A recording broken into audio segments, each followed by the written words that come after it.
وَهُوَ الَّذِي خَلَقَ السَّمَاوَاتِ وَالْأَرْضَ بِالْحَقِّ،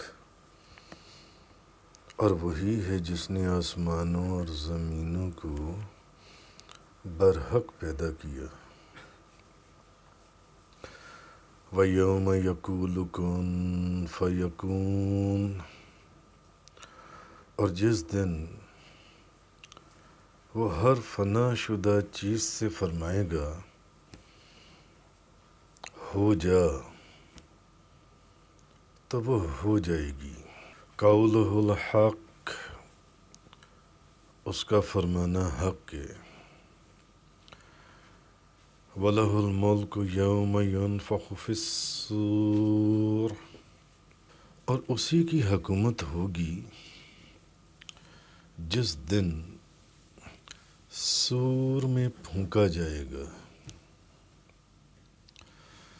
عالم الغیب والشہادہ،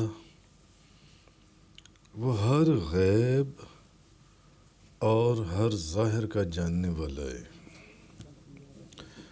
وَهُوَ الْحَكِيمُ الْخَبِيرُ، اور وہی نہایت حکمت والا، بہت خبر رکھنے والا ہے۔ سورۃ الانعام کی آیت نمبر 73 کا بیان ہے۔ تو اب اللہ تعالیٰ نے اس کے اندر یہ فرمایا کہ آسمانوں اور زمینوں کو حق کے ساتھ پیدا کیے۔ ایک مطلب تو یہ ہوا کہ آسمانوں اور زمینوں کی پیدائش برحق ہے، صحیح ہے، اس میں کسی قسم کا کوئی باطل نہیں، اس میں کسی قسم کی کوئی خطا نہیں، جس کا آگے بیان آئے گا اسی آیت کے اندر۔ جیسے کہ قرآن کریم کے اندر ہے وَمَا خَلَقْنَا السَّمَاءَ وَالْأَرْضَ وَمَا بَيْنَهُمَا بَاطِلًا، اور ہم نے آسمان اور زمین کو اور جو کچھ ان کے درمیان ہے بے فائدہ نہیں بنایا۔ انسان کو اپنی عقل کے مطابق بعض چیزیں ایسی لگتی ہیں جیسے کہ یہ بے فائدہ پڑی ہوں، بے فائدہ موجود ہوں، نہیں،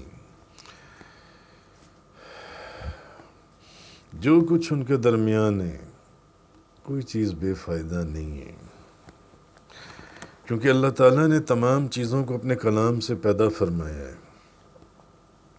اور جب یہ تمام چیزیں فنا ہو جائیں گی تو پھر ان کو دوبارہ اپنے کلام سے پیدا فرمائے گا۔ وہ ان سے فرمائے گا ہو جاؤ، بس وہ ہو جائیں گی۔ وَيَوْمَ يَقُولُ كُن فَيَكُونُ، اور جس دن وہ ہر فنا شدہ چیز سے فرمائے گا، ہر وہ چیز جو فنا ہو چکی ہوگی، ہو جا، تب وہ ہو جائے گی۔ قولہ الحق، اس کا فرمانا حق ہے۔ وَلَهُ الْمُلْكُ، اسی کی حکومت ہوگی۔ وَلَهُ الْمُلْكُ يَوْمَ يُنفَخُ فِي الصُّورِ، اسی کی حکومت ہوگی جس دن صور میں پھونکا جائے گا۔ عالم الغیب والشہادہ، وہ ہر غیب اور ہر ظاہر کا جاننے والا ہے۔ اچھا خیر، اب یہ جو اس نے فرمایا کہ جس دن ہر فنا شدہ چیز سے فرمائے گا ہو جا، تب وہ ہو جائے گی، اور اس کا فرمانا حق ہے، اور اسی کی حکومت ہوگی جس دن صور میں پھونکا جائے گا۔ حضرت ابو سعید خدری رضی اللہ تعالیٰ عنہ بیان کرتے ہیں کہ رسول اللہ صلی اللہ علیہ وسلم نے فرمایا، حضور نے فرمایا، نبی کریم صلی اللہ علیہ وسلم جن کے لیے یہ کائنات وجود میں آئی، آپ سرکار فرما رہی ہیں، نبی پاک صلی اللہ علیہ وسلم نے فرمایا میں کس طرح نعمتوں سے فائدہ اٹھاؤں، میں کس طرح نعمتوں سے فائدہ اٹھاؤں، حالانکہ سینگ والے نے اپنے منہ میں سینگ ڈال رکھا ہے اور وہ غور سے سن رہا ہے کہ کب اسے اس میں پھونک مارنے کا حکم دے دیا جائے۔ حضور نے فرمایا میں کس طرح نعمتوں سے فائدہ اٹھاؤں، حالانکہ سینگ والے نے اپنے منہ میں سینگ ڈال رکھا ہے اور وہ غور سے سن رہا ہے کہ کب اسے اس میں پھونک مارنے کا حکم دے دیا جائے اور وہ اس میں پھونک مارے۔ اب یہ حدیث جب صحابہ کرام نے سنی پریشان ہوئے، دشواری آپ کے اصحاب پر دشوار ہوا، تو آپ نے ان سے فرمایا یوں کہو ہمیں اللہ کافی ہے اور وہ اچھا کار ساز ہے اور ہم نے اللہ ہی پر توکل کیا۔ اب مسلم شریف کی روایت ہے حضرت عبداللہ بن عمر رضی اللہ تعالیٰ عنہما سے قیامت کے دن فتنوں کے متعلق انہوں نے ایک بڑی لمبی طویل حدیث بیان کی ہے۔ اب اس حدیث میں یہ بھی مذکور ہے کہ نبی کریم صلی اللہ علیہ وسلم نے فرمایا پھر سور پھونک دیا جائے گا، پھر سور پھونک دیا جائے گا، اور یہ وہی سور ہے جس کا میں نے پچھلی حدیث میں اس بات کا ذکر کیا کہ میں کس طرح نعمتوں سے فائدہ اٹھاؤں، حالانکہ سینگ والے نے اپنے منہ میں سینگ ڈال رکھا ہے اور وہ غور سے سن رہا ہے کہ کب اسے اس میں پھونک مارنے کا حکم دے دیا جائے۔ تو نبی کریم صلی اللہ علیہ وسلم نے فرمایا کہ پھر سور پھونک دیا جائے گا، جو شخص بھی اس کو سنے گا وہ ایک طرف گردن جھکائے گا اور دوسری طرف سے اٹھا لے گا۔ جو شخص سب سے پہلے اس کی آواز سنے گا جب سور پھونکا جائے گا، نبی کریم صلی اللہ علیہ وسلم کو اللہ نے غیب کا علم عطا فرمایا تھا، اللہ نے عطا فرمایا، تبھی حضور غیب کی خبریں بتا رہی ہیں نا۔ تو حضور نے فرمایا، نبی کریم صلی اللہ علیہ وسلم نے فرمایا کہ جو شخص سب سے پہلے اس کی آواز سنے گا وہ شخص ہوگا جو اپنے اونٹوں کا حوض درست کر رہا ہوگا، حوض، وہ بے ہوش ہو جائے گا اور دوسرے لوگ بھی بے ہوش ہو جائیں گے۔ پھر اللہ تعالیٰ شبنم کی طرح ایک بارش نازل فرمائے گا جس سے لوگوں کے جسم اگ پڑیں گے۔ پھر دوسری بار سور پھونکا جائے گا، پھر لوگ کھڑے ہو کر دیکھنے لگیں گے لوگ کھڑے ہو کر۔ پھر کہا جائے گا اے لوگو اپنے رب کے پاس آؤ، اور فرشتوں کو حکم ہوگا کہ ان کو کھڑا کر دو۔ جب وہ لوگ دیکھیں گے حیران ہو کے، جب اس کی آواز کے اوپر ان کو اٹھایا جائے گا تو ان سے سوال کیا جائے گا، پھر کہا جائے گا کہ دوزخ کے لیے ایک گروہ نکالو، دوزخ کے لیے ایک گروہ نکالو۔ تو کہا جائے گا کتنے لوگوں کا؟ تو کہا جائے گا ہر 1000 میں سے 999 کا، ہر 1000 میں سے 999 کا۔ نبی کریم صلی اللہ علیہ وسلم نے فرمایا وہ دن ایسا ہے جو بچوں کو بوڑھا کر دے گا، وہ دن ایسا ہے کہ بچے بوڑھے ہو جائیں گے، اور اس دن ساق پنڈلی کھولی جائے گی۔ حضرت ابو ہریرہ بیان کرتے ہیں، بخاری شریف کی حدیث ہے کہ رسول اللہ صلی اللہ علیہ وسلم نے فرمایا 2 بار سور پھونکنے کے درمیان 40 کا وقفہ ہوگا، 2 مرتبہ سور پھونکا جائے گا، 40 کا وقفہ۔ لوگوں نے کہا اے ابو ہریرہ 40 دن؟ انہوں نے کہا میں نہیں کہہ سکتا۔ لوگوں نے کہا 40 ماہ؟ انہوں نے کہا میں نہیں کہہ سکتا۔ لوگوں نے کہا 40 سال؟ انہوں نے کہا میں نہیں کہہ سکتا۔ پھر اللہ تعالیٰ آسمان سے پانی نازل فرمائے گا، جس سے لوگ اس طرح اگیں گی جس طرح سبزہ اگتا ہے۔ یہ اللہ کی قدرت ہے، جو چیزیں فنا ہو چکی ہیں۔ حضرت ابو ہریرہ نے کہا ایک ہڈی کے سوا انسان کے جسم کی ہر چیز گل جائے گی، ہر چیز گل چکی ہوگی، ہر چیز ایک ہڈی کی۔ اور وہ جو ہڈی ہے وہ دم کی جگہ کے اوپر جو ہڈی کا سرا ہے، اور قیامت کے دن اسی سے انسان کو دوبارہ بنایا جائے گا۔ تو اس حدیث میں ہے کہ ایک ہڈی کے سوا انسان کے جسم کی ہر چیز گل جائے گی، مگر اس قاعدے سے انبیاء علیہم السلام جو ہیں وہ باہر ہیں، کیونکہ سنن ابو داؤد شریف کی یہ حدیث ہے کہ اللہ تعالیٰ نے نبیوں کے جسموں کو کھانا زمین پر حرام کر دیا ہے۔ زمین نبی کے جسم کو نہیں کھا سکتی، اور شہداء بھی اس قاعدے سے باہر ہیں، کیونکہ قرآن مجید نے شہداء کی زندگی کی، حیات کی بھی وضاحت کی ہے۔ اچھا، اب یہ جو سور ہے، اچھا ایک حدیث شریف میں، حدیث مبارکہ میں، کہ حضرت اسرافیل اللہ تعالیٰ کے حکم سے پہلی بار سور پھونکیں گے۔ سور پھونکنے والا کون ہے؟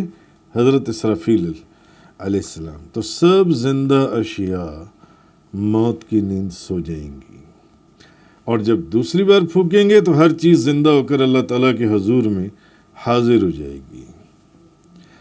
تو یہ تو تھا سور کا، کہ جب یہ پھونکا جائے گا اور کیسے پھونکا جائے گا، کیا حالات ہوں گے، اور کیسے لوگ دوبارہ اٹھ کر کھڑے ہوں گے۔ اب آگے جو اللہ تبارک و تعالیٰ نے فرمایا، اللہ تبارک و تعالیٰ نے فرمایا اسی آیت کے شروع میں، وَهُوَ الَّذِي خَلَقَ السَّمَاوَاتِ وَالْأَرْضَ بِالْحَقِّ، اور وہی ہے جس نے آسمانوں اور زمینوں کو برحق پیدا کیا۔ اور اس آیت مبارک کے آخر میں فرمایا کہ وَهُوَ الْحَكِيمُ الْخَبِيرُ، اور وہی نہایت حکمت والا ہے اور خبر رکھنے والا ہے۔ تو اللہ تعالیٰ نے آسمان کے پیدا کرنے میں، زمین کے پیدا کرنے میں کوئی چیز اس نے بے فائدہ پیدا نہیں کی، کوئی چیز جنسی۔ جیسے کہ میں نے ابھی آپ کے سامنے یہ آیت تلاوت کی تھی، وَمَا خَلَقْنَا السَّمَاءَ وَالْأَرْضَ وَمَا بَيْنَهُمَا بَاطِلًا، اور ہم نے آسمان اور زمین کو اور جو کچھ ان کے درمیان ہے بے فائدہ نہیں بنایا، بے فائدہ نہیں بنایا۔ آسمان کے پیدا کرنے کے اندر اللہ تعالیٰ کی بے شمار نشانیاں، اس کی وحدانیت کی بھی، اور بے فائدہ کوئی چیز پیدا نہیں کی، کہ اللہ تعالیٰ نے آسمان کو بغیر ستونوں کے قائم کیا، نہ اس کے اوپر کوئی ایسی چیز ہے جس سے آسمان کو لٹکایا گیا ہے، اور نہ کوئی نیچے اس کے ستون ہیں۔ یہ جو آسمان بنائے گئے ہیں، اور پھر زمین میں اللہ تعالیٰ نے سمندر، دریا، معدنیات، پھر جنگلات، پھر باغات، پھر فصلیں، اسی طرح پھر رات اور دن کو دیکھیں آپ، کہ دن کو روشنی اور رات کو اندھیرے کا سبب بنایا۔ پھر دن اور رات کے اندر جو کمی بیشی کا نظام ہے، اس میں بھی اللہ کی بڑی حکمت۔ آپ دیکھیں، ہمیشہ جون اور جولائی میں دن بڑی اور راتیں چھوٹی ہوتی ہیں، اور سردیوں کے دنوں میں راتیں لمبی ہوتی ہیں اور دن چھوٹے ہوتے ہیں۔ کیا اس نظام میں کبھی فرق آیا ہے؟ یہ نظام ایک ترتیب کے مطابق چل رہا ہے۔ اس کا مطلب ہے کہ اگر یہ نظام ایک ترتیب کے مطابق چل رہا ہے تو اس کے بنانے والا بھی ایک ہی ہے۔ اگر دو ہوتے تو اختلاف ہو جاتا، ایک ہی ہے۔ یہ نشانیاں ہیں سمجھنے والوں کے لیے۔ سمندروں میں کشتیاں رواں دواں ہیں، اس کی نشانی ہے، جو محض اللہ کی قدرت کی بنا پر پانی پر قائم ہیں وہ کشتیاں، اور لوگوں کے سامان ایک مقام سے دوسرے مقام تک لے کے جانا۔ اچھا، پھر اس کی قدرت آپ یہ دیکھیں کہ لکڑی اور پلاسٹک کی جو چیزیں ہیں وہ پانی کے اوپر قائم رہتی ہیں، لیکن جو لوہے اور پیتل کی چیزیں ہیں وہ پانی میں ڈوب جاتی ہیں۔ پھر زمین میں اللہ تعالیٰ نے جو حیوانات اور حشرات الارض پیدا کیے ان میں عجیب و غریب حکمتیں ہیں۔ مثلاً کچھ جانور انسان کی خوراک کے لیے حلال کر دیے، کچھ جانور انسان کے امتحان کے لیے حرام کر دیے، کچھ جانور سواری کے کام آتے ہیں اور کچھ جانوروں کو عبرت کے لیے پیدا کیا، اور کچھ جانور ایسے ہیں جن کو پیدا کرنے کی حکمت تک پہنچنے سے ہماری عقلیں ہی عاجز ہیں، ہم سمجھ ہی نہیں سکتے۔ اس طرح بے شمار مثالیں ہیں۔ تو کہنے کا مقصد یہ ہے کہ انسان جو ہے وہ ان تمام چیزوں میں غور و فکر اور تدبر کیوں نہیں کرتا، غور کیوں نہیں کرتا؟ تو یہ ساری کائنات جو ہے یہ کوئی اتفاق سے نہیں معرض وجود میں آ گئی، یہ کوئی اتفاقی حادثہ نہیں ہے۔ اس کا جو نظم و ضبط ہے وہ اس بات کی گواہی دے رہا ہے کہ اس کے بنانے والا کوئی ہے، کوئی ایک ہے جس نے اس کی ساری منصوبہ بندی کی ہے اور اس نظام کو چلا رہے ہیں۔ اس کے پیدا کرنے والا کوئی ہے جو بڑا حکمت والا ہے۔ اچھا خیر، اب آگے کیونکہ اس آیہ مبارکہ کے اندر فرمایا گیا کہ اس کا فرمانا حق ہے اور ہر چیز کو، آسمانوں اور زمینوں کو برحق پیدا کیا، برحق پیدا کیا، تو بتانے کا مقصد یہ تھا کہ عبادت کے لائق جو ہیں وہ تمہارے بے بس، وہ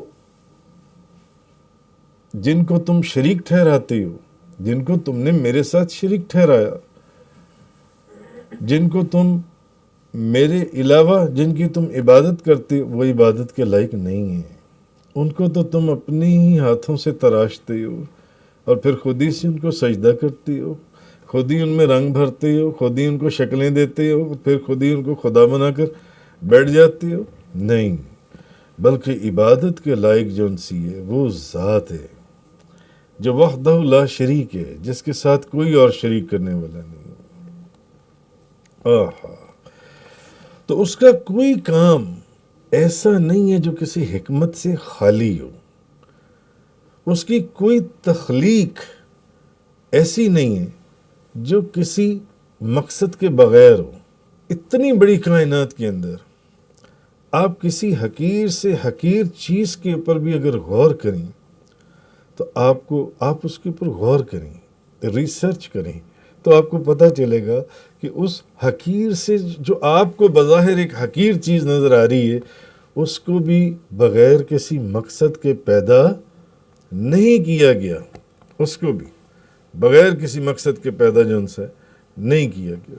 اچھا، اب اس آیت کی تفسیر میں پیر کرم شاہ صاحب نے ایک بڑی کمال بات انہوں نے لکھی۔ انہوں نے کہا، آپ دیکھیں کہ یہ جس کو آپ گدھ کہتے ہیں، گدھ، یہ ایک بے ڈھنگا اور بد وضع سا پرندہ ہے جسے آپ گدھ کہتے ہیں، مگر وہ کہتے ہیں کہ دیکھو اس کو بھی بغیر کسی مقصد کے نہیں پیدا کیا گیا، کہ اس کے اندر بھی نوع انسانی کا کتنا بڑا فائدہ ہے، یہ ان کا کتنا بڑا خدمت گزار ہے۔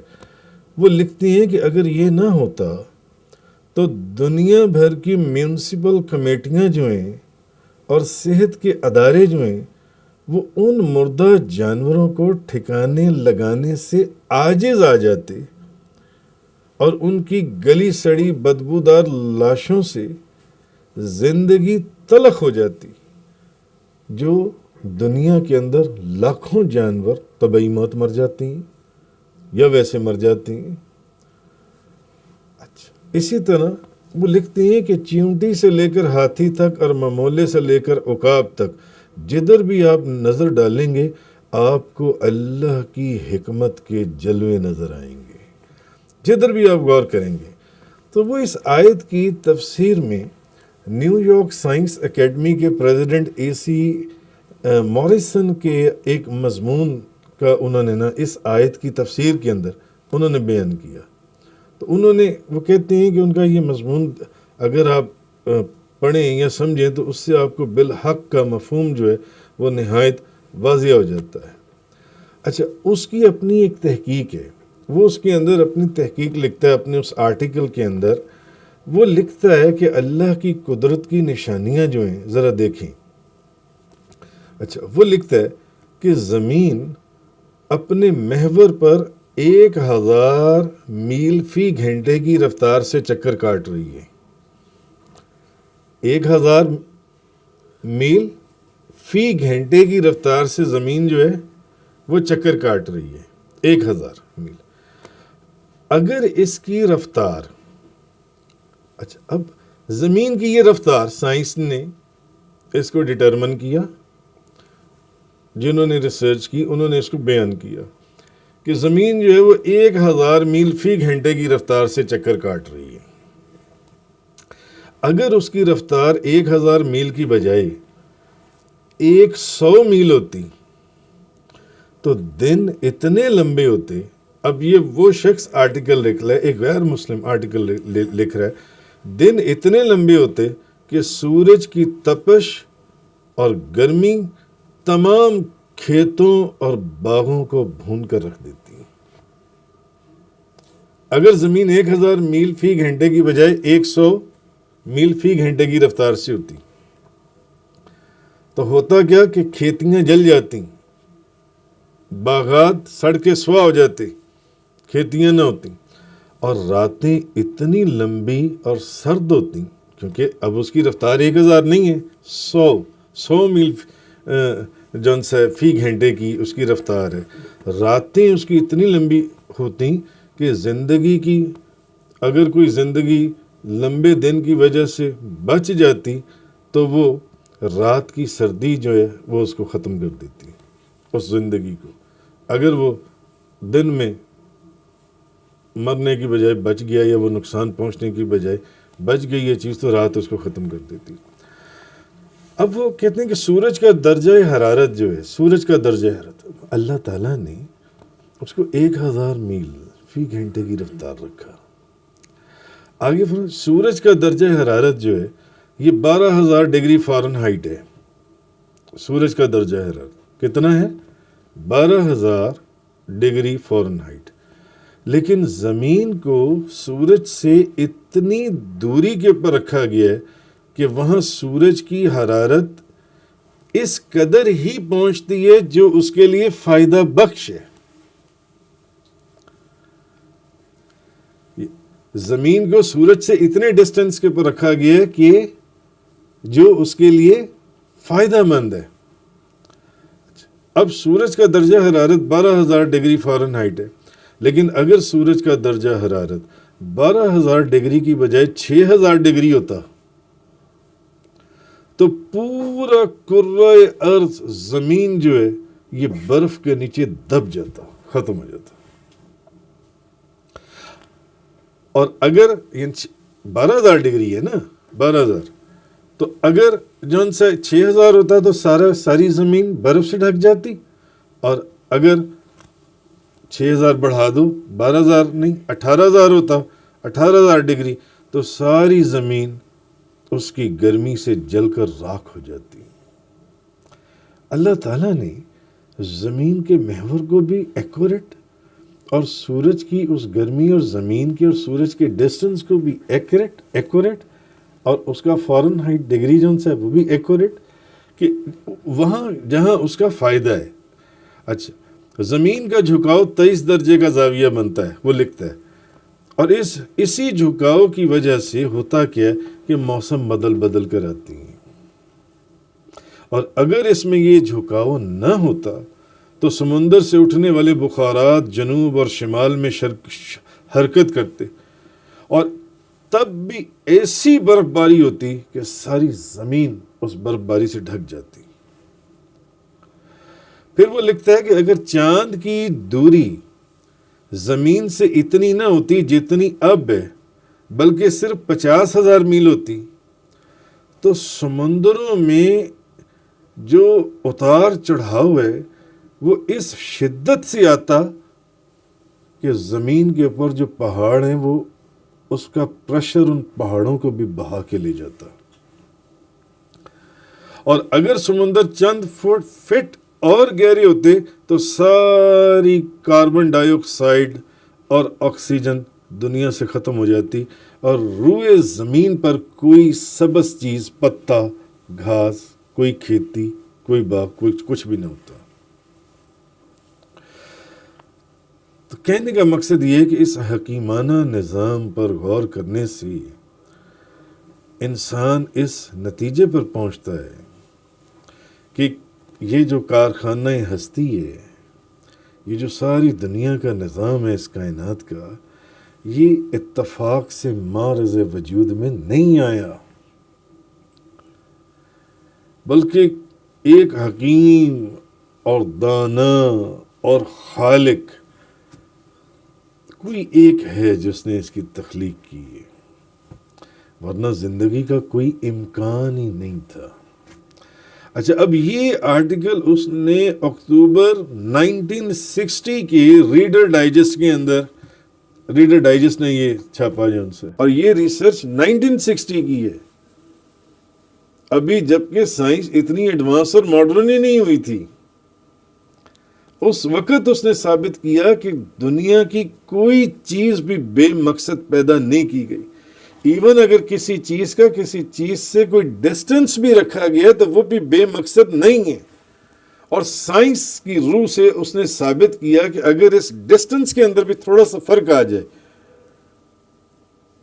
یا اس جو گرمی کی